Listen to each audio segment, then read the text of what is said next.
അല്ലാഹുവേ പടച്ചവനെ, പരിശുദ്ധമായ കഅബാലയത്തിൽ പോകാൻ വേണ്ടി ചിലവഴിക്കുന്ന പൈസ നിനക്കൊരിക്കലും ദാരിദ്ര്യമുണ്ടാകില്ല എന്ന് നബിയുനാ റസൂലുള്ളാഹി.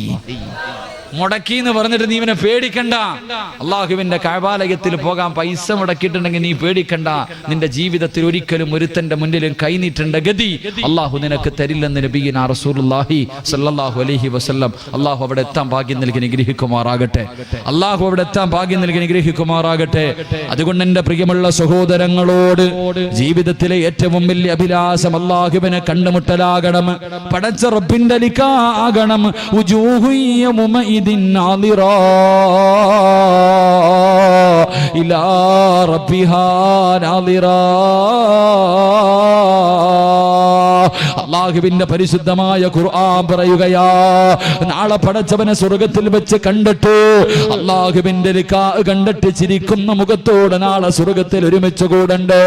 14 രാവിലെ ചന്ദ്രനെ കാണുന്നത് പോലെ നമ്മുടെ കണ്ണുകൊണ്ട് റബ്ബിനെ കാണണ്ടേ. അല്ലാഹനെ കാണാൻ ആഗ്രഹമുണ്ടോ? ആർക്കെങ്കിലും പടച്ച റബ്ബിനെ കാണാൻ ആഗ്രഹമുണ്ടോ? എന്റെ പടച്ച അല്ലാഹുവിന്റെ റസൂൽ പറയുകയാ, ആർക്കെങ്കിലും പടച്ചവനെ കാണാൻ ആഗ്രഹമുണ്ടെങ്കിൽ 2 കാര്യം ആരെങ്കിലും തന്റെ ജീവിതത്തിൽ ചെയ്താ അവൻ അല്ലാഹുവിന്റെ ലിഖാ കാണുമെന്ന് നബി മുഹമ്മദ് മുസ്തഫ സല്ലല്ലാഹു അലൈഹി വസല്ലം 2 കാര്യം ജീവിതത്തിൽ ചെയ്താൽ മതി. അല്ലാഹു ഭാഗ്യം നൽകി നിഗ്രഹിക്കുമാറാകട്ടെ. 1, ഖുർആൻ പറഞ്ഞു. അല്ലാഹുവിന്റെ പരിശുദ്ധമായ ഖുർആൻ പറഞ്ഞു. എന്റെ പ്രിയമുള്ള സഹോദരങ്ങളെ, സ്വാന്തന പ്രവർത്തനങ്ങൾക്ക് വല്ലാത്ത മഹത്വ. അല്ലാഹുവിന്റെ ഖുർആൻ പറയുന്നു, നീ പാവപ്പെട്ടവരെ സഹായിച്ചാൽ, യതീമിങ്ങളെ സഹായിച്ചാൽ, ഒരു നേരത്തെ അന്നത്തിന് വകയില്ലാത്തവന് നീ ഒരു പൈസ ഭക്ഷണം വാങ്ങിക്കൊടുത്താ നിനക്ക് അല്ലാഹുവിനെ കാണാൻ കഴിയുമെന്ന് നബിയുനാ റസൂലുള്ളാഹി. സ്വാന്തന പ്രവർത്തനങ്ങൾക്ക് വല്ലാത്ത പ്രതിഫലമാണ്. എന്റെ പ്രിയമുള്ളവരെ, പാവപ്പെട്ടവരെ സഹായിക്കുക. നിങ്ങൾ ചിന്തിക്ക്, അള്ളാഹുവിന് ഏറ്റവും ഇഷ്ടപ്പെട്ട കാര്യമാണ് നിസ്കാരം. അള്ളാഹുവിന് ഏറ്റവും ഇഷ്ടപ്പെട്ട കാര്യമാണ് നിസ്കാരം. അതിനേക്കാളും വേറൊരു കാര്യമില്ല. ആ നിസ്കരിക്കുന്ന സമയത്ത് പോലും നിങ്ങൾ ജനങ്ങളെ ബുദ്ധിമുട്ടിക്കല്ലേ എന്ന് നബിയുനാ റസൂലുള്ളാഹി സ്വല്ലല്ലാഹു അലൈഹി വസല്ലം. ജനങ്ങളെ ബുദ്ധിമുട്ടിക്കാൻ പാടില്ല. പള്ളിയിലെ ഖത്തീബിനോടായി ഹദീസ് പറയണ്ടേ, പള്ളിയിലെ ഉസ്താദന്മാരോടായി ഹദീസ് പറയണ്ടേ. മഹാനായ റസൂലുള്ളാഹി സ്വല്ലല്ലാഹു അലൈഹി വസല്ലം തങ്ങൾ പറയുന്നു, മുആദ് റളിയല്ലാഹു തആല അൻഹു നമസ്കരിക്കുമ്പോൾ വലിയ വലിയ സൂറത്ത് ഓതിയിട്ടേ നിസ്കരിക്കത്തുള്ളൂ. ചില ഉസ്താദന്മാർ അങ്ങനെ വലിയ സൂറത്ത് ഓതിയിട്ടേ നിസ്കരിക്കാറുള്ളൂ. മുആദ് റളിയല്ലാഹു തആല അൻഹു നിസ്കരിക്കുമ്പോൾ വലിയ സൂറത്ത് ഓതിയിട്ടാ നിസ്കരിക്കാറ്. എല്ലാരും വന്നിട്ട് പരാതി പറഞ്ഞ്, നബിയെ പുറകിൽ നിന്ന് വല്ലാത്ത ബുദ്ധിമുട്ടാ. റസൂലുള്ളാഹി സ്വല്ലല്ലാഹു അലൈഹി വസല്ലം തങ്ങൾ ഈ സഹാബി വിളിച്ചിട്ട് ചോദിച്ചു, നീ എന്താ ഫിത്നയും ഫസാദ് ഉണ്ടാക്കണം? നീ എന്തേ ഫിത്ന ഉണ്ടാക്കണോ? അല്ലാഹുവിന്റെ റസൂൽ പറഞ്ഞു, നിന്റെ നിസ്കരിക്കുന്ന സമയത്ത് നീ ചെറിയ സൂറത്തെ ഓതാവൂ.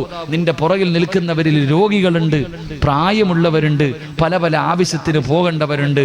അതുകൊണ്ട് നീ പെട്ടെന്ന് നിസ്കരിക്കണേ. നിന്റെ പുറകിൽ നിൽക്കുന്നവരെ നീ ബുദ്ധിമുട്ടിക്കല്ലേ എന്ന് നബിയുനാ റസൂലുള്ളാഹി. അള്ളാഹുവിന് ഏറ്റവും ഇഷ്ടപ്പെട്ട കാര്യം നിസ്കാരം. ആ നിസ്കരിക്കുന്ന സമയത്ത് പോലും പുറകെ നിൽക്കുന്നവനെ ബുദ്ധിമുട്ടിക്കാൻ പാടില്ല. വലിയ സൂറത്ത് ഓതിയിട്ട് ഇപ്പൊ ചോദിക്കുമല്ലോ, ഉസ്താദെ തറാവിയൊക്കെ കഴിഞ്ഞല്ലോ, റമളാനാണല്ലോ, തറാവിയൊക്കെ കഴിഞ്ഞു, അളിയ ഏത് പള്ളിയിലാടാ? അവിടെ വല്ലുഹ മുതല, അവിടെ വല്ലുഹ മുതല ഓടാ. ഉസ്താദിന് വല്ലുഹ മാത്രമല്ല ഓതാൻ അറിയണേ. എന്തേ വല്ലുഹ മുതൽ താഴോട്ട് ഓടുന്നത്? ഉസ്താദിന് ബക്കറ ഓതാൻ അറിയാഞ്ഞിട്ടല്ല, ഏറ്റവും എളുപ്പം തീരുന്ന പള്ളിയിലാ നമ്മളൊക്കെ ഓടണേ അല്ലേ? എന്റെ പൊന്നു മോനെ, പുറകിൽ നിൽക്കുന്നവനെ ബുദ്ധിമുട്ടിക്കാതിരിക്കാനാ. തന്റെ പുറകിൽ നിൽക്കുന്നവരിൽ രോഗികളുണ്ട്, പല പല ആവശ്യത്തിന് പോകേണ്ടവരുണ്ട്, പള്ളി കണ്ട് ചാടിക്കേറി നിസ്കാരം കഴിഞ്ഞിട്ട് പോകേണ്ടവരുണ്ട്. നീ ബുദ്ധിമുട്ടിക്കല്ലേ. ആ സമയത്ത് പോലും ജനങ്ങളെ ബുദ്ധിമുട്ടിക്കല്ലെന്ന് നബിയുനാ റസൂലുള്ളാഹി സ്വല്ലല്ലാഹു അലൈഹി വസല്ലം. നിങ്ങൾ ചിന്തിക്ക്, എന്തെങ്കിലും ഒരു ഇബാദത്തിൽ, ഹജ്ജിന് പോയി ഉംറയ്ക്ക് പോയി ഒരു തെറ്റ് വന്നാ എന്താ ചെയ്യേണ്ടത്? എന്റെ പ്രിയമുള്ള സഹോദരങ്ങളെ, നോമ്പ് പിടിച്ചു നമ്മളൊക്കെ. ഒരു മനുഷ്യൻ നോമ്പ് പിടിക്കാൻ കഴിഞ്ഞില്ലെങ്കിൽ എന്താ ചെയ്യേണ്ടത്? പാവപ്പെട്ടവർക്ക് 2.75-3 കിലോ അരി വാങ്ങി കൊടുക്കാനാ പറഞ്ഞേ. പാവത്തിനെ സഹായിക്കുന്ന പറഞ്ഞേ. ഹജ്ജിന് പോയി ഒരു തെറ്റുപറ്റി, ഉംറയ്ക്ക് പോയി ഒരു തെറ്റുപറ്റി, എന്താ ചെയ്യാൻ പറഞ്ഞത്? പാവങ്ങൾക്ക് നീ ഭക്ഷണം വാങ്ങി കൊടുക്ക്, നീ മൃഗത്തെ വാങ്ങിച്ച് അറുത്തു കൊടുക്ക്. എടാ, സത്യം ചെയ്തിട്ട് ലംഘിച്ചു, അള്ളാഹുവിനെ കുറിച്ച് സത്യം ചെയ്തിട്ട് ലംഘിച്ചു. നിന്നോട് എന്റെ അല്ല പറഞ്ഞത് 60 പാവപ്പെട്ടവർക്ക് ഭക്ഷണം വാങ്ങി കൊടുക്കാൻ. എന്റെ പ്രിയമുള്ളവരെ, അള്ളാഹുവിന്റെ സ്നേഹം കിട്ടാനുള്ള ഏറ്റവും എളുപ്പ വഴി അത് തന്നെ. മഹാനായ റസൂലുള്ളാഹി സ്വല്ലല്ലാഹു അലൈഹി വസല്ലം തങ്ങൾ പറഞ്ഞു, ഇബ്രാഹിം നബിക്ക് ഖലീലുല്ലാ എന്ന് പേരുണ്ട്. പേരിട്ടാനുള്ള കാരണം എന്താ? ഖലീലുല്ലാ എന്ന പേര് കിട്ടാനുള്ള കാരണം എന്താ? ഇബ്രാഹിം നബി ജീവിതത്തിൽ ഒരിക്കൽ പോലും ഒറ്റയ്ക്കിരുന്ന് ഭക്ഷണം കഴിച്ചിട്ടില്ല. ഇബ്രാഹിം നബിയുടെ ചരിത്രം എടുത്തു നോക്ക്. എപ്പ ഭക്ഷണം കഴിച്ചാലും ഒരു പാവപ്പെട്ടവനെ കൂടെ ഇരുത്തിയിട്ട് കഴിക്കൂ. ഒരിക്കൽ ഇബ്രാഹിം നബി അലൈഹിസ്സലാം ഭക്ഷണം എടുത്തു വെച്ചു, ആരെയും കിട്ടിയില്ല കൂടെ ഇരുത്താൻ. ഒരു പാവപ്പെട്ടവനെ കിട്ടിയില്ല. വിളമ്പി വെച്ച ഭക്ഷണം എടുത്ത് വെച്ചിട്ട് ഇബ്രാഹിം നബി ഇറങ്ങി നടന്നു. അത്രയും മൈലുകളോളം, കിലോമീറ്ററുകളോളം നടന്നു ഒരു പാവപ്പെട്ടവനെ തേടിയിട്ട് ഒരു നേരം ആഹാരം കൊടുക്കാൻ. എത്രയോ കിലോമീറ്ററുകൾ നടന്നിട്ട് ആരെയും കിട്ടിയില്ല. ഇബ്രാഹിം നബി അലൈഹിസ്സലാം കരഞ്ഞുകൊണ്ടാ വന്നത്. കരഞ്ഞുകൊണ്ടാ തിരിച്ചു വന്നേ. ആരെയും കിട്ടാതെ വന്നപ്പോ കരഞ്ഞുകൊണ്ട് തന്റെ വീട്ടിലേക്ക് കയറി വരുമ്പോ വീടിനകത്തൊരാളിരിക്കുക. അല്ലാഹു ഇബ്രാഹിം നബി ചോദിച്ചു, നീ ആരാ? നീ ആരാ? എന്റെ അനുവാദം ഇല്ലാതെ നീ ഇതിനകത്ത് കയറിയല്ലോ, ആരാ നിനക്ക് അനുവാദം തന്നത്? അവിടെ നിന്ന് പറഞ്ഞു, ഇബ്രാഹിം നബിയെ, ഈ വീടിന്റെ യഥാർത്ഥ ഉടമ എന്നെയും നിങ്ങളെയും പടച്ച അല്ല എനിക്ക് കയറാൻ അനുവാദം തന്നിട്ടുണ്ട്. ഇബ്രാഹിം നബി ചോദിച്ചു, നീ ആരാ? ഞാൻ മലക്കാ നബിയെ, ഞാൻ മലക്കാ നബിയെ. എന്തിനാ വന്നത്? അള്ളാഹു എന്നോട് പറഞ്ഞു, ഈ ലോകത്ത് അള്ളാഹുവിനൊരു ഖലീലുണ്ട്, ആ മനുഷ്യനോട് പറയാൻ വിട്ടതാ. അള്ളാഹുവിനൊരു ഖലീലുണ്ട്, ആ ഖലീലിനോട് പറയാൻ വേണ്ടി പടച്ച റബ്ബെന്നെ പറഞ്ഞു വിട്ടതാ. ഇബ്രാഹിം നബി ചോദിച്ചു, ആരാ മനുഷ്യൻ? ഒന്ന് പറഞ്ഞു തരുവോ? ഈ ലോകത്തിന്റെ ഏത് മൂലയിൽ ആ മനുഷ്യനുണ്ടെങ്കിലും ഞാൻ കണ്ടുപിടിക്കും. ഇനിയുള്ള കാലം അള്ളാഹുവിന്റെ ഖലീലിന്റെ കൂടെ ഞാൻ ചിലവഴിക്കാൻ തയ്യാറാ. ആരെന്ന് ചോദിച്ചപ്പോ മലക്ക് പറഞ്ഞു കൊടുത്തു, നബിയെ, നിങ്ങളാ അള്ളാഹുവിന്റെ ഖലീല്, നിങ്ങളാ. നിങ്ങൾ തിരഞ്ഞെടുക്കാനുള്ള കാരണം ജീവിതത്തിൽ ഒരിക്കൽ പോലും നിങ്ങൾ ഒറ്റയ്ക്കിരുന്ന് ഭക്ഷണം കഴിച്ചിട്ടില്ല. എപ്പ ഭക്ഷണം കഴിച്ചാലും ഒരു പാവപ്പെട്ടവൻ നിങ്ങളുടെ കൂടെയുണ്ടാകും. കിട്ടാതെ വന്നപ്പോ കിലോമീറ്ററുകൾ നടന്നിട്ട് കരഞ്ഞുകൊണ്ട് വന്നില്ലേ നബിയെ? അതുകൊണ്ടാണ് നിങ്ങളാണ് അതിന് യോഗ്യൻ, നിങ്ങളാണ് അള്ളാഹുവിന്റെ ഖലീൽ എന്ന് മലക്ക് പറഞ്ഞു എന്ന് നബിയുനാ റസൂലുള്ളാഹി സ്വല്ലല്ലാഹു അലൈഹി. ഒറ്റയ്ക്കിരുന്ന് ഭക്ഷണം കഴിക്കാറില്ലായിരുന്നു ഇബ്രാഹിം നബി. മഹാനായ മനുഷ്യരോട് മാത്രമല്ല, മൃഗങ്ങളോട് ഇപ്പം ഇല്ലാത്ത വിഷയങ്ങളൊക്കെ നടക്കുന്ന കാലവാ. മൃഗസ്നേഹികൾ കടന്ന് നെട്ടോട്ടോടുന്ന കാലം. എന്റെ പ്രിയമുള്ള സഹോദരങ്ങളെ, മൂസാ നബി അലൈഹിസ്സലാം, മൂസാ നബിക്ക് സഫിയുള്ള എന്ന ആദം നബിയുടെ പേരാ സഫിയുള്ള. മൂസാ നബിക്കും സഫിയുള്ള എന്നൊരു പേരുണ്ടായിരുന്നു. കാരണം എന്തേ? ശുഐബ് നബി അലൈഹിസ്സലാമിന്റെ വീട്ടിൽ ആട് മേച്ചുകൊണ്ടിരുന്നപ്പോ ഒരു മുടന്തൻ ആട്ടിൻകുട്ടി ഉണ്ടായിരുന്നത്രേ. നടക്കാൻ കഴിയാത്ത ഒരു മുടന്തുള്ള ആട്ടിൻകുട്ടി ഉണ്ടായിരുന്നത്രേ. ശുഐബ് നബിയുടെ വീട്ടിലേക്ക് കൊണ്ടുപോകുന്ന വഴിയിൽ ഈ മുടന്തുള്ള ആട്ടിൻകുട്ടി ഒറ്റപ്പെട്ടു പോയി. പടച്ചവനെ, മൂസാ നബി വീട്ടിൽ പോയി നോക്കുമ്പോ ആട്ടിൻകുട്ടിയെ കാണുന്നില്ല. തെരഞ്ഞു കാലിന് മുടന്തുള്ള ആട്ടിൻകുട്ടിയെ തെരഞ്ഞു നടന്നു. അവസാനം മരുഭൂമിയിൽ ഒറ്റയ്ക്ക് നിൽക്കുന്നത് കണ്ടു. കരയുന്ന ആട്ടിൻകുട്ടിയെ നെഞ്ചിലേക്ക് ചേർത്ത് പിടിച്ചിട്ട് മഹാനായ മൂസാ നബി പറഞ്ഞു കൊടുത്തത്രേ, നീ കരയണ്ട, നിന്നെ അവിടെ എത്തിക്കാമെന്ന് മൂസാ നബി പറഞ്ഞു. ആ മൃഗത്തിനോട് സ്നേഹം കാണിച്ചതിന്റെ പേരിൽ അള്ളാഹു മൂസാ നബിയെ സഫിയുള്ള എന്ന് വിളിച്ചു എന്ന് നബിയുനാ റസൂലുള്ളാഹി സ്വല്ലല്ലാഹു. ഒരു ആട്ടിൻകുട്ടിയോട്, എന്റെ പ്രിയമുള്ള സഹോദരങ്ങളെ, മൃഗങ്ങളോട് ഏറ്റവും കൂടുതൽ കരുണ കാണിക്കുന്ന മതം ഇസ്ലാം മതമല്ലാതെ വേറൊരു മതം ഈ ലോകത്തില്ല. തെളിയിക്കാൻ ഒരാളെ കൊണ്ടും കഴിയില്ല. എന്തേ? റസൂലുള്ള പറഞ്ഞു, അറക്കണ സമയത്ത് നീ അതിന് വെള്ളം കൊടുക്കണം, നീ കത്തിക്ക് മൂർച്ച കൂട്ടണം. മറ്റൊന്നിന്റെ മുന്നിലിട്ട് അറുക്കല്ലേ, അതിന്റെ മുന്നിൽ വെച്ച് നീ കത്തിക്ക് മൂർച്ച കൂട്ടരുത്. അവന്റെ കൈകാലുകൾ കെട്ടിക്കെട്ട് അറുക്കണേ. വേദന അറിയാതിരിക്കാൻ നീ ബിസ്മി പറഞ്ഞിട്ട് അറുക്കണേ എന്ന് നബി മുഹമ്മദ് മുസ്തഫ സല്ലല്ലാഹു അലൈഹി വസല്ലം. ഏതാ മനുഷ്യന്മാരെ? ഇതിനേക്കാളും മൃഗങ്ങളോട് കരുണ കാണിക്കാൻ കൂടം വെച്ച് തല്ലുന്നവരാ ഇപ്പൊ ഇവിടെ വലന്ന് നടക്കണേ. കൂടം വെച്ചിട്ട തല്ലണ, കോഴിയെ പിടിച്ച് കഴരിക്കണ മഹാന്മാരൊക്കെയാ ഇപ്പൊ സ്നേഹത്തിന്റെ കാര്യം പറയുന്നത്. അള്ളാഹു നമ്മളെ കാക്കുമാറാകട്ടെ, അള്ളാഹു നമുക്ക് ഈമാൻ നൽകി അനുഗ്രഹിക്കുമാറാകട്ടെ. ഇപ്പൊ പോത്തിനെ നിരോധിച്ചോ, കാളയെ നിരോധിച്ചോ, പശുവിനെ നിരോധിച്ചോ, ഒന്നുമില്ല, മൊത്തവും നിരോധിക്കട്ടെ. ഒരു സന്തോഷമുള്ളൂ. എല്ലാത്തിനെയും നിരോധിക്കട്ടെ, എന്നിട്ട് എല്ലാവരും കൂടി ഇങ്ങനെ നടക്കട്ടെ. എൻ്റെ പ്രിയമുള്ള സഹോദരങ്ങളോട് പറയാ, ആവശ്യമില്ലാത്ത വിഷയങ്ങൾ ഇതിനൊന്നും പ്രതിഷേധിക്കാനോ ഇതിനൊന്നും പറയാനൊന്നും നമ്മൾ നടക്കണ്ട. എന്താ പറയാ, കടിച്ച പാമ്പിനെ കൊണ്ട് വിഷമടപ്പിക്കാൻ അള്ളാഹ്നറിയാം, അത് റബ്ബ് നോക്കിക്കോളും. അള്ളാഹു ഹലാലാക്കിയ കാര്യത്തെ നമ്മൾ നമ്മളൊക്കെ ഹറാമാക്കാൻ നിന്ന മോളിൽ നിന്ന് തന്നെ കിട്ടിക്കോളും. അള്ളാഹു നമ്മളെ കാക്കുമാറാകട്ടെ. ഇപ്പൊ മനുഷ്യന്മാരെയൊക്കെ മുസ്ലിമീങ്ങളൊക്കെ തല്ലിക്കൊല്ലുന്ന കാലം, മൃഗത്തിന്റെ പേരും പറഞ്ഞിട്ട്. എല്ലാരും ഒന്നുമില്ല, കുറച്ച് ഭ്രാന്തന്മാർ ഇങ്ങനെ അടക്കാം. ലോകത്തിന്റെ ഇന്നത്തെ അവസ്ഥ കണ്ടിട്ട് എന്തോ വരാൻ പോകുന്നുണ്ട്. എന്തോ വലിയൊരു അദാബ് വരാൻ പോകുന്ന അതിൻ്റെ അടയാളമായി കാണിച്ചു കൂട്ടുന്നത്, വരുമ്പോൾ എല്ലാവർക്കും കൂടെ ഒരുമിച്ച് ഇറങ്ങുന്നത്. അള്ളാഹു നമ്മളെ കാക്കുമാറാകട്ടെ. അതുകൊണ്ട് എൻ്റെ പ്രിയമുള്ള സഹോദരങ്ങളെ, ഞാൻ പറഞ്ഞത് പാവങ്ങളെ സഹായിക്കുക, യതീമിങ്ങളെ സഹായിക്കുക, രോഗികളെ സഹായിക്കുക, നല്ല കാര്യത്തിന് വേണ്ടി ചോദിക്കുമ്പോൾ കൊടുക്കുക. അങ്ങനെ കൊടുത്താൽ നിനക്ക് ദുനിയാവിൽ 6 പ്രതിഫലം, മരണത്തിന് ശേഷം 3 പ്രതിഫലം കിട്ടുമെന്ന് നബിയുനാ റസൂലുള്ളാഹി സ്വല്ലല്ലാഹു അലൈഹി വസല്ലമ തങ്ങൾ പറഞ്ഞു തരികയാ. എന്റെ പ്രിയമുള്ള സഹോദരങ്ങളെ, അല്ലാഹുവേ പടച്ചവനെ, എത്രയോ പാവപ്പെട്ടവരുണ്ട്, യതീമീങ്ങളുണ്ട്, വിവാഹപ്രായം കഴിഞ്ഞിട്ട് കെട്ടിച്ചു കൊടുക്കാൻ കഴിവില്ലാത്ത പാവപ്പെട്ട പെൺകുട്ടികളുണ്ടല്ലോ, വീടിനകത്തിരുന്ന് കണ്ണിനീര് കുടിക്കുന്ന പാവപ്പെട്ട മക്കളുണ്ടല്ലോ. പടച്ചവനെ, നമ്മളെല്ലാവരും പെരുന്നാളിന് പുതുവസ്ത്രങ്ങൾ ധരിച്ചിട്ട് നമ്മളൊക്കെ വല്ലാത്ത സന്തോഷവാ. നമ്മുടെ കുടുംബത്തിന്റെ, നമ്മുടെ വീട്ടില്, നമ്മുടെ കുടുംബത്തില്, നമ്മുടെ പരിസരങ്ങളില് എത്രയോ പാവപ്പെട്ടവര് പട്ടിണി കിടക്കുന്നുണ്ട്, തിരിഞ്ഞു നോക്കാത്തവരുണ്ടല്ലോ. എന്റെ പ്രിയമുള്ളവരെ, പാവങ്ങളെ സഹായിച്ച അള്ളാഹു തരുന്ന പ്രതിഫലം, ഒന്നാമത്തെ പ്രതിഫലം എന്തെന്നറിയുമോ? അള്ളാഹു നിന്റെ ആയുസ് നീട്ടി തരുമെന്ന് നബി മുഹമ്മദ് മുസ്തഫ അള്ളാന്റെ റസൂല് പറയുകയാ. പടച്ച റബ്ബ് നിന്റെ ആയുസ് നീട്ടി തരും. ഒരു പാവപ്പെട്ടവനെ സഹായിച്ചാ കിട്ടുന്ന പ്രതിഫലവാ. അല്ലാഹുവിന്റെ പ്രവാചകൻ സല്ലല്ലാഹു അലൈഹി വസല്ലമ തങ്ങളുടെ മുന്നിൽ മുഖറബുൽ അംലാഖ് മലക്ക് ജിബ്രീൽ അലൈഹിസ്സലാം ഇറങ്ങി വന്നിട്ട് പാതിരാത്രി അല്ലാഹുവിന്റെ റസൂലിനോട് പറയുന്നു, യാ റസൂലല്ലാഹ്, അങ്ങയുടെ കൂട്ടുകാരനായ അബ്ദുറഹ്മാൻ ഇബ്നു ഔഫ് റളിയല്ലാഹു തആല അൻഹു നാളെ രാവിലെ കച്ചവടത്തിന് പോകുകയാ നബിയേ. ഇനി തിരിച്ചു വരൂല നബിയേ, ഇനി തിരിച്ചു വരൂല നബിയേ, ഇനി തിരിച്ചു വരുന്നത് മയ്യത്താ നബിയേ. അതുകൊണ്ട് നല്ലതുപോലെ ഒന്ന് യാത്രയാക്കണേ നബിയേ. അല്ലാഹുവിന്റെ പ്രവാചകന്റെ കൂട്ടുകാരനാണ് അബ്ദുറഹ്മാൻ ഇബ്നു ഔഫ് റളിയല്ലാഹു തആല അൻഹു. പടച്ചവനെ, റസൂലുള്ളാഹി സുബ്ഹി നമസ്കാരം കഴിഞ്ഞു. അല്ലാഹുവിന്റെ റസൂൽ ഇങ്ങനെ ഇരിക്കുമ്പോ അബ്ദുറഹ്മാൻ ഇബ്നു ഔഫ് റളിയല്ലാഹു തആല അൻഹു അല്ലാഹുവിന്റെ റസൂലിനോട് വന്നിട്ട് യാത്ര പറയുകയാ. അല്ലാഹുവിന്റെ റസൂലിന്റെ മുന്നിൽ വന്നിട്ട്, യാ റസൂലല്ലാഹ്, ഞാൻ കച്ചവടത്തിന് പോകുകയാ നബിയേ. പറഞ്ഞു തീരണ്ട താമസമുണ്ടല്ലോ. ലോകത്തിന്റെ നേതാവ് കെട്ടിപ്പിടിക്കുകയാണ്.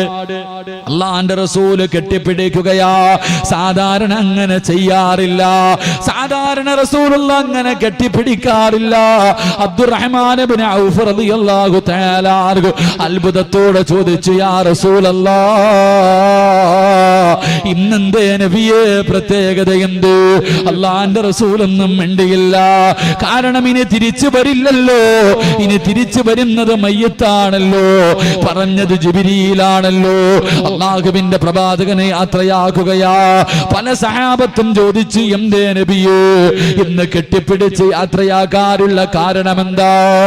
അല്ലാഹുവിന്റെ റസൂൽ പറഞ്ഞു, തിരിച്ചു വരുമ്പോൾ അത് മനസ്സിലാകും സഹാബ. എന്റെ പ്രിയമുള്ളവരെ, ദിവസങ്ങൾ കഴിഞ്ഞു.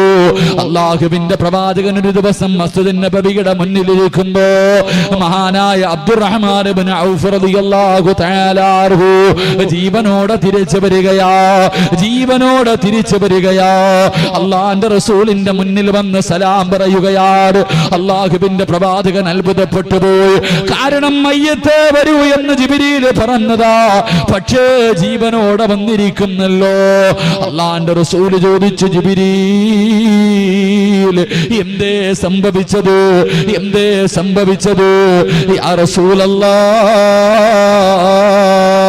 അബ്ദുറഹ്മാൻ ഇബ്നു ഔഫ് റളിയല്ലാഹു തആല അൻഹു തന്റെ കൂടെ വന്നവർ മുഴുവനും പടച്ചവരെ പോകുന്ന വഴിയില് അല്ലാഹുവേ ഭക്ഷണം തയ്യാറാക്കാൻ ഒരു വീടിന്റെ മുന്നിൽ ചെന്നിട്ട് ചോദിച്ചു, ഞങ്ങൾക്ക് അല്പം സൗകര്യം തരുമോ? ഞങ്ങൾ അല്ലാഹുവിന്റെ പ്രവാചകന്റെ സഹാബത്താ, ഞങ്ങൾക്ക് ഭക്ഷണം വെക്കാൻ അല്പം സൗകര്യം ചെയ്തു തരുമോ? ഒരു പ്രായമുള്ള ഉമ്മയോട് ചോദിക്കുമ്പോ, അല്ലാഹുവേ ഞങ്ങൾ സൗകര്യം തരാ. അവർ മുഴുവനും സഹാബത്ത് മുഴുവനും നിസ്കരിച്ചിട്ട് തിരിച്ചു വരുമ്പോ കഴിക്കാനുള്ള ഭക്ഷണം തയ്യാറാക്കി വെച്ചിരിക്കുകയാണ്. കഴിക്കാനുള്ള ഭക്ഷണം തയ്യാറാക്കി വെച്ചിരിക്കുകയാ. അല്ലാഹുവേ, സഹാബത്ത് അബ്ദുറഹ്മാൻ ഇബ്നു ഔഫ് റളിയല്ലാഹു തആല അൻഹുവരോട് അവിടെന്ന് പറഞ്ഞു, ഇത്രയും ഭക്ഷണം തയ്യാറാക്കാൻ ഈ പ്രായമുള്ള ഉമ്മയെ കൊണ്ട് കഴിയില്ല. ഈ വീടിനകത്ത് വേറെ ആരോ ഉണ്ട്, ഈ വീടിനകത്ത് വേറെ ആരോ ഉണ്ട്. അബ്ദുറഹ്മാൻ ഇബ്നു ഔഫ് തങ്ങൾ ചോദിച്ചു, ഉമ്മ ഈ വീടിനകത്ത് നിങ്ങളല്ലാതെ ആരെങ്കിലും ഉണ്ടോ? ആ സമയത്ത് ആ പ്രിയപ്പെട്ട മാതാവ് കരന്നുകൊണ്ട് പറയുന്നു, തങ്ങള്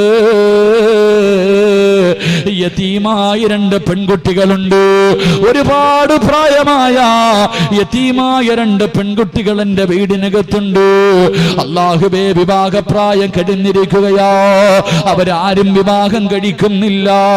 അല്ലാഹുവിന്റെ പ്രവാചകന്റെ സ്വഹാബത്തിന് ഭക്ഷണം വെച്ച് കൊടുത്താൽ അതിന്റെ ബർക്കത്ത് കൊണ്ടെങ്കിലും അല്ലാഹു ഞങ്ങൾക്കൊരു ജീവിതം തരുമെന്ന് കരുതിയിട്ട് എന്റെ മക്കളാണ് ഭക്ഷണം വെച്ച് തന്നതെന്ന് പറയുമ്പോ അബ്ദുറഹ്മാൻ ഇബ്നു ഔഫ് റളിയല്ലാഹു തആല അൻഹുവിന്റെ കണ്ണു നിറയുകയോ. അദ്ദേഹത്തിന്റെ കൂടെ വന്നവരെ വിളിച്ചിട്ട് പറയുന്നു, ആരെങ്കിലും ഈ പെൺമക്കൾക്ക് ഒരു ജീവിതം കൊടുക്കുവോ? ഈ 2 പെൺകുട്ടികൾ ആരെങ്കിലും വിവാഹം കഴിക്കുവോ?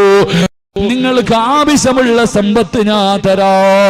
അല്ലാഹുവേ, അസ്റായീൽ അലൈഹിസ്സലാം റൂഹ് പിടിക്കാൻ ഇറങ്ങി വരികയാ. അസ്റായീൽ അലൈഹിസ്സലാം റൂഹ് പിടിക്കാൻ വേണ്ടി ഇറങ്ങി വരുന്ന സമയത്താണ് യതീമായ 2 പെൺകുട്ടികളുടെ വിവാഹം മഹാനായ അബ്ദുറഹ്മാൻ ഇബ്നു ഔഫ് റളിയല്ലാഹു തആല അൻഹു അവിടെ നിന്ന് നടത്തി കൊടുക്കുന്നത്. ആ സമയത്ത് അല്ലാഹു വിളിച്ചിട്ട് പറയുന്നു, അസ്റായീൽ റൂഹ് പിടിക്കല്ലേ, റൂഹ് പിടിക്കല്ലേ. ആ സഹാബിക്ക് ഞാൻ ആയുസ് നീട്ടിക്കൊടുത്തിരിക്കുകയാ. അതുകൊണ്ട് എന്റെ പ്രിയമുള്ളവരോട് പറയുകയാ, പാവപ്പെട്ടവരെ സഹായിച്ചാൽ, യതീമീങ്ങളെ സഹായിച്ചാൽ, ഒരു നേരത്തെ മരുന്നിന് വകയില്ലാത്തവന് മരുന്ന് വാങ്ങിക്കൊടുത്ത പടച്ചുറപ്പ് നിനക്ക് തരുന്ന 1ാമത്തെ പ്രതിഫലമെന്ത്? അല്ലാഹു നിന്റെ ആയുസ് നീട്ടിത്തരുമെന്ന് നബി മുഹമ്മദ് മുസ്തഫ. 2ാമത്തെ പ്രതിഫലം എന്തെന്നറിയുമോ? 2ാമത്തെ പ്രതിഫലമെന്ത്? അല്ലാഹു ദുർമരണങ്ങളെ തൊട്ട് നിന്നെ കാക്കുമെന്ന് നബി മുഹമ്മദ് മുസ്തഫ. ആത്മഹത്യ കൂടുന്ന കാലമല്ലേ, ആത്മഹത്യ വല്ലാതെ വർദ്ധിക്കുന്ന കാലമല്ലേ എന്റെ പ്രിയമുള്ളവരെ. അങ്ങനെ ഒരു മരണത്തെ തൊട്ട് നിന്നെ പടച്ചവനെ സംരക്ഷിക്കുകയാ. 3ാമത്തെ പ്രതിഫലമുണ്ട്, അല്ലാഹുവിന്റെ കോപത്തിൽ നിന്ന് നീ രക്ഷപ്പെടുകയാണ്, പടച്ചവന്റെ കോപത്തിൽ നിന്നുള്ള രക്ഷയാണ്. 4ാമത്തെ പ്രതിഫലമുണ്ട്, വിവാഹം കഴിഞ്ഞിട്ട് ഉസ്താദ് കണ്ണുനീര് കുടിക്കുന്ന ഭർത്താക്കന്മാരുണ്ടല്ലോ. എന്റെ ഭാര്യയുടെ പീഡനങ്ങളെ സഹിക്കാൻ കഴിയാതെ കുത്തുവാക്കും പരിഹാസവും കളിയാക്കലുമല്ലാതെ പടച്ചവന് പെട്ടുപോയല്ലോ, മക്കളായി പോയല്ലോ. മക്കളെ ഓർത്തിട്ട് മെഴുകുതിരി എരിഞ്ഞു തീർക്കുന്നത് പോലെ സ്വന്തം ജീവിതം എരിച്ചു തീർക്കുന്ന എന്റെ പ്രിയപ്പെട്ട യുവത്വേ, അല്ലാഹുവേ, ഭർത്താവിന്റെ പീഡനം സഹിക്കാൻ കഴിയാതെ പെണ്ണുങ്ങളുണ്ടല്ലോ, കണ്ണുനീര് കുടിക്കുന്ന പെണ്ണുങ്ങളുണ്ടല്ലോ, ഭർത്താവിനെ നന്നാക്കണമെന്ന് ദുആ ചെയ്യുന്ന പെണ്ണുങ്ങളുണ്ടല്ലോ. അല്ലാഹുവിന്റെ റസൂല് പറയുന്ന, ചെറുപ്പക്കാരാ, നിന്റെ ഇണയെ അല്ലാഹു നന്നാക്കി തരും, നിന്റെ ഭാര്യ സാലിഹത്താകും, നിന്റെ ഭർത്താവ് സാലിഹാകും. എന്റെ പ്രിയമുള്ളവരെ, സദഖ ചെയ്താ കിട്ടുന്ന 4ാമത്തെ പ്രതിഫലമാ 5. അല്ലാഹുവിന്റെ റസൂല് പറയുന്നു, സഹാബ, നിന്റെ മക്കള് കാരണം കണ്ണുനീര് കുടിക്കേണ്ട ഗതിയില്ല, നിന്റെ മക്കള് കാരണം കണ്ണുനീര് കുടിക്കേണ്ട ഗതിയുണ്ടല്ലോ. നാട്ടുകാരുടെ മുന്നിൽ കളിയാക്കുന്ന, നാട്ടുകാരുടെ മുന്നിൽ നാണം കെടുത്തുന്ന, നാട്ടുകാരുടെ മുന്നിൽ തല ഉയർത്തിയിട്ട് നടക്കാൻ കഴിയാത്ത അവസ്ഥയുണ്ടല്ലോ. 18ഉം 19ഉം വർഷക്കാലം പോറ്റി വളർത്തിയ പൊന്നുപോല് നാട്ടുകാരുടെ മുന്നിൽ മുഴുവനും നാണം കെടുത്തിയിട്ട് കണ്ടവന്റെ കൂടെ ഇറങ്ങിപ്പോകുമ്പോ നാണം കെട്ട് നടക്കുന്ന ഒരവസ്ഥയുണ്ടല്ലോ. കള്ളു കുടിച്ചിട്ട് വീട്ടിൽ കയറി വന്ന് ഉപ്പയെ തെല്ലുന്ന മക്കളുണ്ട്, ഉമ്മാനെ ചീത്ത വിളിക്കുന്ന മക്കളുണ്ട്. അല്ലാഹുവേ, പണം കിട്ടി ഒരു വലിയ വീട് വന്നു, ഒരു പണക്കാരിയായ പെണ്ണിനെ കെട്ടിക്കഴിയുമ്പോ പ്രായമായ ബാപ്പയെയും ഉമ്മയെയും വൃദ്ധസദനത്തിലേക്ക് കൊണ്ട് വലിച്ചെറിയുന്ന മക്കളുണ്ടല്ലോ. നമ്മൾ ജീവിക്കുന്ന കാലഘട്ടം ഏത് കാലഘട്ടമെന്നറിയുമോ? പ്രായമുള്ള ഉമ്മയെ കാണിച്ചിട്ട് തന്റെ കൂട്ടുകാരോട് ഇതാണ് എന്റെ ഉമ്മയെന്ന് പറയാ. ഇന്നത്തെ യുവതലമുറകൾക്ക് നാണക്കേട് തോന്നുന്ന കാലമാ. സ്വന്തം ഉമ്മയെ ചാക്കിനകത്ത് കെട്ടിയിട്ട്, രോഗം പിടിച്ച പ്രായമുള്ള ഉമ്മാനെ ചാക്കിൽ കെട്ടിയിട്ട്, അല്ലാഹുവേ റോഡിന്റെ ചാരത്ത് കൊണ്ടുവന്ന് തള്ളിയിട്ടിട്ട് പോകുന്ന മക്കളുടെ കാലമാ. എന്റെ പ്രിയമുള്ള ചെറുപ്പക്കാരാ, എന്റെ പ്രിയമുള്ള വാപ്പാ, റസൂലുള്ള പറയുന്നു, നിനക്ക് കിട്ടുന്ന പ്രതിഫലം എന്തെന്നറിയുമോ? നിന്റെ മക്കള് കാരണം കണ്ണിനീര് കുടിക്കേണ്ട ഗതി നിനക്ക് വരില്ലെന്ന് നബി മുഹമ്മദ് മുസ്തഫ സല്ലല്ലാഹു അലൈഹി വസല്ലമ തങ്ങൾ പറയുകയാ. ആറാമത്തെ പ്രതിഫലമെന്ത്? ആറാമത്തെ പ്രതിഫലമെന്ത്? ഇന്ന് നിന്റെ വീട് കാണാ, പാവങ്ങളെ സഹായിച്ച, യതീമീങ്ങളെ സഹായിച്ച നിന്റെ വീട് കാണാൻ റഹ്മത്തിന്റെ മലക്കിറങ്ങി വരുമെന്ന് നബി മുഹമ്മദ് മുസ്തഫ. നിങ്ങളുടെ വീട് കാണാ റഹ്മത്തിന്റെ മലക്കുകൾ ഇറങ്ങി വരികയാ. ഇത് ദുനിയാവിലെ പ്രതിഫലമാ, ഇത് ദുനിയാവിലെ പ്രതിഫലമാ. ഇനി മരണത്തിന്റെ പ്രതിഫലം കേൾക്കടോ, ഇനി മരിക്കുന്ന സമയത്ത് കിട്ടുന്ന പ്രതിഫലം കേൾക്കടോ. അല്ലാഹുവിന്റെ റസൂല് പറയുന്നു, വാപ്പാ, ഈ ലോകത്ത് നിന്ന് യാത്ര പറയുമ്പോ, സക്കറാത്തിന്റെ അവസ്ഥയിൽ കിടക്കുമ്പോ, ഈ കൊടുക്കുന്ന സൽക്കർമ്മത്തിന്റെ പ്രതിഫലമായ സ്വർഗം കണ്ട് മരിക്കാനുള്ള ഭാഗ്യവാ, സ്വർഗം കണ്ട് മരിക്കാനുള്ള ഭാഗ്യവാ. പ്രസവ വേദന അനുഭവിച്ചിട്ട് മരണവേദനയാണെന്ന് പറയുന്ന പെണ്ണ്, യതീമായ മക്കളെ സഹായിച്ച, പാവങ്ങളെ സഹായിച്ച, അല്ലാഹുവിന്റെ ഖുർആൻ പഠിക്കുന്ന സ്ഥാപനങ്ങൾക്ക് കൊടുത്ത, അല്ലാഹുവിന്റെ പള്ളിക്ക് കൊടുത്ത, മദ്രസയിൽ പഠിക്കുന്ന മക്കൾക്ക് കിതാബ് വാങ്ങിക്കൊടുത്ത, ഇതുപോലെയുള്ള നല്ല സദസ്സുകൾക്ക് കൊടുത്ത, അല്ലാഹു നിങ്ങൾക്ക് തരുന്ന പ്രതിഫലം മരിക്കുന്ന സമയത്ത് കണ്ടിട്ട് മരിക്കാനുള്ള ഭാഗ്യവാ. അല്ലാഹുവിന്റെ സ്വർഗം കണ്ടിട്ട് പുഞ്ചിരിക്കുന്ന മുഖത്തോട് നെറ്റിത്തടം വിയർത്തിട്ട് മൂക്കിന്റെ ദ്വാരം ഇങ്ങനെ വിശാലമായി മുഖം പ്രകാശിക്കുന്ന രീതിയിൽ കിടക്കുന്നാനുള്ള ഭാഗ്യവാ. രണ്ട്, അല്ലാഹുവിന്റെ ഖുർആൻ പറയുകയാ, ഇവിടത്തെ പള്ളിക്കാട്ടിൽ നിന്ന് നാളെ പടച്ചവന്റെ പരലോകത്തേക്ക് ജനങ്ങൾ എഴുന്നേറ്റ് പോകുമല്ലോ. എങ്ങനെയാ പോകുന്നത്? എങ്ങനെയാ പോകുന്നത്?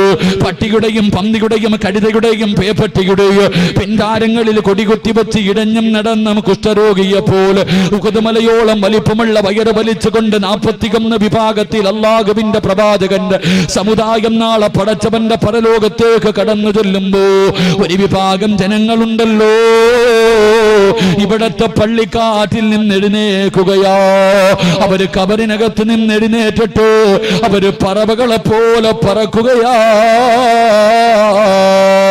പടച്ചവന്റെ സ്വർഗത്തിലേക്ക് പറവകളെ പോലെ പരലോകത്ത് കൂടെ പറന്ന് പറന്ന് പോവുകയാണ്. അവര് സ്വർഗത്തിന്റെ മുന്നിലെത്തുമ്പോ സ്വർഗത്തിന്റെ കാവൽക്കാരനായ റിദ്വാനെന്ന മലക്കുണ്ടല്ലോ, അവിടെ നിന്ന് ചോദിക്കുന്നു, നിങ്ങൾ ആരാ? പറവകളെ പോലെ പറന്ന് വരുന്നല്ലോ, പറവകളെ പോലെ പറന്ന് വരുന്നല്ലോ, നിങ്ങളാരാ? നിങ്ങളാരാ? നിങ്ങൾക്ക് ഈ പ്രതിഫലം കിട്ടാനുള്ള കാരണമെന്താ? ആ സമയത്തിന്റെ പ്രിയമുള്ളവര്, റിദ്വാൻ എന്ന മലക്ക് അത്ഭുതത്തോടെ ചോദിക്കുകയാണ്, ഹൽ റഅയ്തു ഹിസാബ്, ഹൽ റഅയ്തു സിറാത്ത്. ഇത്ര പെട്ടെന്ന് കഴിഞ്ഞു, ഇത്ര പെട്ടെന്ന് നിന്റെ വിചാരണ കഴിഞ്ഞു, നീ സിറാത്ത് കടന്നിട്ടാടോ വന്നത്? എന്റെ പ്രിയമുള്ളവരെ, പറക്കാമോഹമുണ്ടോ? പറക്കാമോഹമുണ്ടോ? അല്ലാഹുവിന്റെ ഖുർആനാ പറഞ്ഞത്, വയുതഇമൂന തആമ അലാ ഹുബ്ബിഹി മിസ്കീനൻ വയതീമൻ വഅസീറാ ഇന്നമാ നുതഇമുകും ലിവജിഹില്ലാഹ് ലാ നുരീദു മിൻകും ജസാഅൻ വലാ ശുകൂറാ ഇന്നാ നഖാഫു മിർ റബ്ബിനാ യൗമൻ അബൂസൻ ഖംതരീറാ ഫബകാഹുമുല്ലാഹു ശർറ ദാലികൽ യൗം. പടച്ചുറപ്പേ,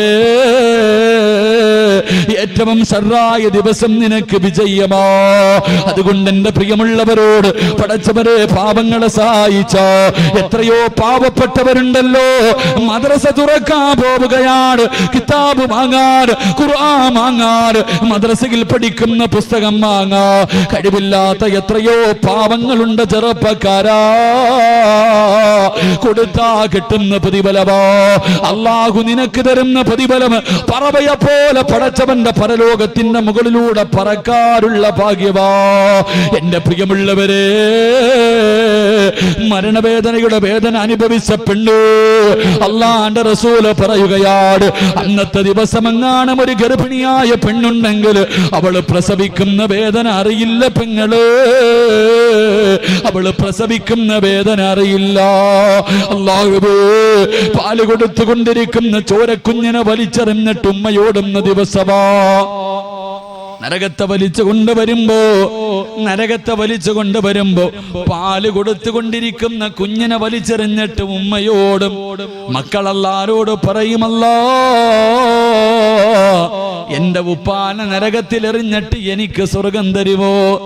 എന്റെ വാപ്പയുടെ നന്മ മുഴുവനും എടുത്ത് എനിക്ക് തന്നിട്ട് എനിക്ക് സ്വർഗം താ. എന്റെ ഉപ്പയെയും ഉമ്മയെയും നരകത്തിലേക്ക് വലിച്ചെറിഞ്ഞോ എന്ന് പറയുന്ന ദിവസം നിനക്ക് രക്ഷപ്പെടാനുള്ള വഴിയാട്. 3 മരണത്തിന് ശേഷമുള്ള 3ാമത്തെ പ്രതിഫലം അല്ലാഹുവിന്റെ റസൂൽ പറഞ്ഞു, അൽ ജന്നത്തു മുസ്താഖത്തുൻ ഇലാ 4 നഫർ. നീ റബ്ബിനോട് സ്വർഗം ചോദിക്കണ്ട, നീ അല്ലാഹുവിനോട് സ്വർഗം തരണേ, സ്വർഗം തരണേ. ഞാനും നിങ്ങളും എപ്പോഴും ചോദിക്കുന്നത് സ്വർഗമാ. അല്ലാഹുവോട് എപ്പം ദുആ ചെയ്താൽ അല്ലാഹ് എനിക്ക് സ്വർഗം തരണേ, സ്വർഗം തരണേ, സ്വർഗം തരണേ. ഞാനും നിങ്ങളും അല്ലാഹുവിനോട് ദുആ ചെയ്യുമ്പോ റസൂലുള്ളാഹി പറയുകയാ, സ്വർഗം ദുആ ചെയ്യുന്നു അല്ലാഹ് 4 വിഭാഗം ആൾക്കാരെ എനിക്ക് തരണേ. സ്വർഗമാണ് ദുആ ചെയ്യുന്നത്, സ്വർഗമാ ദുആ ചെയ്യുന്നത്. 4 വിഭാഗം ആൾക്കാരെ എനിക്ക് തരണേ അല്ലാഹ്. സ്വർഗം ദുആ ചെയ്യുന്ന 4 വിഭാഗത്തിൽ 1ാമത്തെ വിഭാഗം മുത്തഇമുൽ ജിയാൻ, വിശക്കുന്നവന് ഭക്ഷണം കൊടുക്കുന്നവന്, പാവങ്ങളെ സഹായിക്കുന്നവന് സ്വർഗം കാത്തിരിക്കുമെന്ന് നബി മുഹമ്മദ് മുസ്തഫ. 4ാമത്തെ പ്രതിഫലം പറഞ്ഞു നിർത്തുകയാണ്. 4ാമത്തെ പ്രതിഫലം പറയുകയാ. റസൂലുള്ളാഹി പറയുന്നു, സഹാബാ, പാവങ്ങളെ സഹായിക്കുന്നവർ, യതീമീങ്ങളെ സഹായിക്കുന്നവർ, അവർക്ക് അല്ലാഹു കൊടുക്കുന്ന 4ാമത്തെ പ്രതിഫലം വലകാഹു നളറതം വസുറൂറാ, അല്ലാഹനെ കാണാനുള്ള ഭാഗ്യം കിട്ടുമെന്ന് അഷ്റഫുൽ ഖൽഖ് നബി മുഹമ്മദ് മുസ്തഫ സല്ലല്ലാഹു അലൈഹി വസല്ലം. അല്ലാഹുവിനെ കാണാനുള്ള ഭാഗ്യം അല്ലാഹു നൽകി അനുഗ്രഹിക്കുമാറാകട്ടെ, അല്ലാഹു നൽകി അനുഗ്രഹിക്കുമാറാകട്ടെ. കറക്റ്റ് 11 മണി ഇൻഷാ അല്ലാഹ്, 2 മണിക്കൂർ കഴിഞ്ഞു ഇൻഷാ അല്ലാഹ്. അല്ലാഹു പറഞ്ഞതും കേട്ടതുമൊക്കെ എന്റെയും നിങ്ങളുടെയും ജീവിതത്തിൽ പ്രാവർത്തികമാക്കാൻ അല്ലാഹു തൗഫീക്ക് നൽകി അനുഗ്രഹിക്കുമാറാകട്ടെ. സംഘാടകർ ബക്കറ്റില്ലേ ഉസ്താദേ? ബക്കറ്റുണ്ട് ഇൻഷാ അല്ലാഹ്. പെട്ടെന്ന് അപ്പോൾ നമ്മൾ പൈസ ഒന്നും എടുത്തില്ലേ, വിളിച്ചു ഇൻഷാ അല്ലാഹ്, പെട്ടെന്ന് എടുത്തോ ഇൻഷാ അല്ലാഹ്. വേറെ ഒന്നുമില്ല, ഈ മൈക്ക് സെറ്റുകാരൻ എന്തെങ്കിലുമൊക്കെ കൊടുത്തു വിടണം ഇൻഷാ അല്ലാഹ്. ഞാനൊന്നും എടുത്തില്ല ഇപ്പം, പെട്ടെന്ന് ഇൻഷാ അല്ലാഹ്. എല്ലാവരും ഒരു സദക്ക, വേറെ പിരിവൊന്നുമില്ല. ഈ മൈക്ക് സെറ്റുകാർക്ക് കൊടുക്കാൻ എന്തെങ്കിലും മനസ്സറിഞ്ഞിട്ട് അൽഹംദുലില്ലാഹ് അതിനകത്തേക്ക് ഇട്. റബ്ബേ, ഇത്രയും പ്രതിഫലം 10 പ്രതിഫലം ഞാൻ പറഞ്ഞു, 10 പ്രതിഫലം, ബിസ്മില്ലാ, 10 പ്രതിഫലം ഞാൻ പറഞ്ഞു തന്നു. പ്രതിഫലം ബാക്കി പൈസ ഇട്ടില്ലെങ്കിൽ ആരും എഴുന്നേറ്റ് പോകരുത്. 50 കൊല്ലം ചെയ്ത പാവം പൊറുക്കണ സൂറത്തും കൂടെ ഓതിയിട്ട് പൊക്കോ ഇൻഷാ അല്ലാഹ്. എല്ലാവരും മനസ്സറിഞ്ഞിട്ടൊരു സദക്ക അല്ലാഹു കബൂലാക്കുമാറാകട്ടെ. സല്ലല്ലാഹു അലാ മുഹമ്മദ്, സല്ലല്ലാഹു അലാ മുഹമ്മദ്, സല്ലല്ലാഹു അലൈഹി വസല്ലം, സല്ലല്ലാഹു അലാ മുഹമ്മദ്, സല്ലല്ലാഹു അലൈഹി വസല്ലം. അല്ലാഹുമ്മ സല്ലി അലാ മുഹമ്മദ്, യാ റബ്ബി സല്ലി അലൈഹി വസല്ലം. അല്ലാഹു സ്വീകരിക്കുമാറാകട്ടെ. എല്ലാവരും പെട്ടെന്ന് ഇൻഷാ അല്ലാഹ് ഒരു സദക്ക ചെയ്യുക. എൻ്റെ പ്രിയമുള്ള സഹോദരങ്ങളെ, മദ്രസയൊക്കെ തുറക്കുക.